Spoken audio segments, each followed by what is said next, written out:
자, 지금부터 신비로운 설악산에 얽힌 거대한 바위 이야기, 울산바위 전설을 들려드릴게요. 금강산의 아름다움에 질투를 느낀 울산바위의 좌충우돌 여정은 여러분의 마음을 흔들 것입니다. 편안한 마음으로 이야기 속으로 빠져들어 보세요. 아주 먼 옛날, 이 땅에는 모든 산들이 제각기 제자리를 지키며 평화롭게 살고 있었습니다. 그런데 그때 하늘에서는 이 세상의 가장 아름다운 산을 만들기로 결정했지요. 신령님은 온 세상의 산들에게 금강산의 가장 멋진 봉우리를 만들 테니 각자 아름다운 바위와 봉우리를 하나씩 가지고 모여라 라고 명령했습니다. 신령님의 명령을 들은 전국의 산들은 저마다 가장 아름다운 바위와 봉우리를 뽐내며 금강산으로 향했습니다. 멀리 제주도의 한라산부터 남쪽의 지리산까지 모두가 제 시간에 맞추어 금강산으로 모였지요. 그런데 경상남도 울산 땅에 살고 있던 거대한 바위가 있었습니다. 이 바위는 몸집이 워낙 크고 무거워 움직이기가 쉽지 않았지요. 울산바위는 금강산이 세상에서 가장 아름다운 산이 될 것이라는 소식을 듣고 크게 질투했습니다. 내가 저 금강산보다 훨씬 더 크고 멋진 바위인데 나도 저곳에 가서 금강산의 봉우리가 되어야겠다. 울산바위는 불이 나게 금강산을 향해 출발했습니다. 몸집이 워낙 거대하다 보니 한 걸음 한 걸음을 내디딜 때마다 땅이 울리고 산이 흔들렸지요. 쾅, 쾅, 쾅. 울산바위는 온 힘을 다해 앞으로 나아갔습니다. 그런데 울산바위가 너무 느릿느릿 움직이는 바람에 어느덧 금강산으로 향하는 모든 바위들은 이미 금강산에 도착한 후였습니다. 금강산은 신령님들이 내려준 온갖 보석 같은 바위들로 가득 차 세상에서 가장 아름다운 산으로 거듭났습니다. 봉우리들은 12,000개로 수를 채웠고 금강산은 그야말로 눈이 부실 만큼 빛나고 신비로운 자태를 뽐냈습니다. 울산바위는 거대한 몸을 이끌고 겨우 강원도 땅에 도착했습니다. 그런데 저 멀리서 빛나는 금강산의 모습을 보고 울산바위는 실망하고 말았습니다.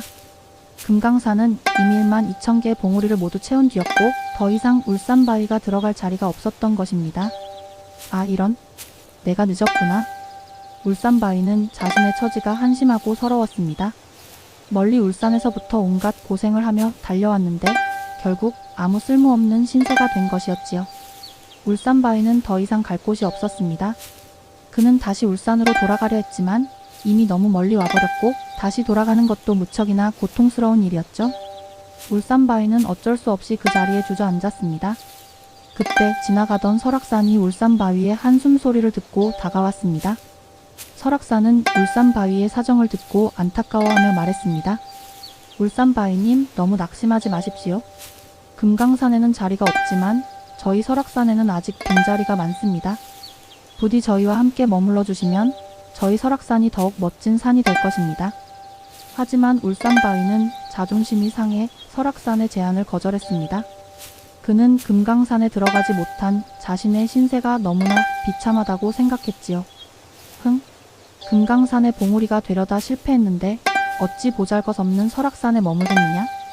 울산바위는 설악산의 제안을 무시하고 다시 울산으로 돌아가려 발을 옮겼습니다. 그러나 그의 몸은 천근만근 무거웠고 한 걸음조차 떼기 힘들었습니다. 울산바위는 결국 설악산 초입에 털썩 주저앉고 말았습니다. 울산바위의 거대한 몸집 때문에 그 주변의 땅은 갈라지고 작은 바위들은 모두 튕겨져 나갔지요. 울산바위는 자신의 처지가 더욱 비참해져 밤낮으로 서러워하며 눈물을 흘렸습니다. 그의 눈물은 바위 틈을 타고 흘러내려 작은 폭포를 이루었습니다. 울산바위가 슬픔에 잠겨 있을 때 다시 설악산이 찾아왔습니다. 설악산은 울산바위에게 말했습니다. 울산바위님, 저희는 당신의 거대한 몸집과 웅장한 기세에 놀랐습니다. 금강산은 봉우리가 많지만 당신처럼 웅장하고 멋진 바위는 없습니다. 부디 저희와 함께 해주십시오. 당신의 위용은 저희 설악산을 더욱 빛나게 할 것입니다. 설악산의 진심 어린 말에 울산바위는 조금씩 마음을 열기 시작했습니다. 설악산은 울산바위에게 금강산과는 다른 설악산만의 아름다움을 보여주었습니다. 푸른 숲과 맑은 계곡, 그리고 철마다 변하는 아름다운 경치는 울산바위의 마음을 흔들었지요. 울산바위는 깨달았습니다. 세상에서 가장 아름다운 곳은 이미 만들어진 곳이 아니라 내 자신의 가치를 알아주는 곳이구나. 울산바위는 더 이상 금강산을 질투하지 않았습니다. 그는 설악산의 품에 안겨 평생을 함께하기로 결심했습니다. 울산바위는 설악산의 한 자리를 차지하고 우뚝 솟아 그 위용을 뽐냈습니다. 그의 거대한 몸집과 신비로운 자태는 설악산의 가장 큰 자랑이 되었지요. 사람들은 울산바위를 보기 위해 설악산으로 몰려들었고 울산바위는 더 이상 외롭지 않았습니다. 그런데 울산바위가 설악산에 머물게 된 것을 알게 된 울산 땅의 작은 산들이 있었습니다. 그들은 울산바위를 다시 데려오기 위해 설악산으로 찾아왔습니다. 하지만 울산바위는 이미 설악산에 깊이 뿌리를 내린 후였지요. 울산바위는 고향의 산들에게 말했습니다. 미안하지만 나는 이미 이곳 설악산의 봉우리가 되었다. 이제 내 몸의 뿌리는 설악산에 닿아 있으니 다시 울산으로 돌아갈 수 없다. 하지만 내 몸은 여기에 있어도 내 이름은 영원히 울산바위로 남을 것이다. 울산바위의 말에 고향의 산들은 아쉬워하며 돌아섰습니다. 그리고 사람들은 그 바위를 영원히 울산바위라 부르게 되었습니다. 울산바위 전설은 오늘날까지도 우리에게 깊은 교훈을 남겨줍니다.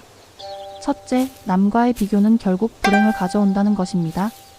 울산바위는 금강산의 아름다움을 질투하여 멀고 험한 길을 떠났지만 결국 그 질투심 때문에 아무것도 얻지 못할 뻔했습니다. 진정한 아름다움은 남이 가진 것이 아니라 자기 자신만의 고유한 가치를 아는 데서 비롯됩니다. 둘째, 진정한 가치는 인정받는 곳에서 빛을 발한다는 것입니다. 울산바위는 금강산에서 버림받았지만 설악산의 품에 안겨 비로소 자신의 가치를 인정받고 가장 멋진 봉우리가 될 수 있었습니다. 삶의 진정한 의미는 1등이 되는 것에 있지 않고 나의 존재를 인정하고 사랑해주는 사람들과 함께하는 것에 있다는 것을 알려줍니다. 마지막으로 자신의 부족함을 인정하고 새로운 곳에서 시작하는 용기가 필요하다는 것을 보여줍니다. 울산바위는 처음에는 자존심 때문에 설악산의 제안을 거절했지만 자신의 처지를 인정하고 새로운 삶을 시작함으로써 비로소 행복해질 수 있었습니다. 오늘날에도 우리는 설악산의 우뚝 솟은 울산바위를 보며 자신만의 아름다움과 가치를 찾는 지혜를 배웁니다. 울산바위는 단순한 바위가 아니라 진정한 아름다움과 삶의 지혜를 상징하는 영원한 전설이 되었습니다. 다음에도 더 흥미로운 이야기로 여러분을 찾아뵙겠습니다.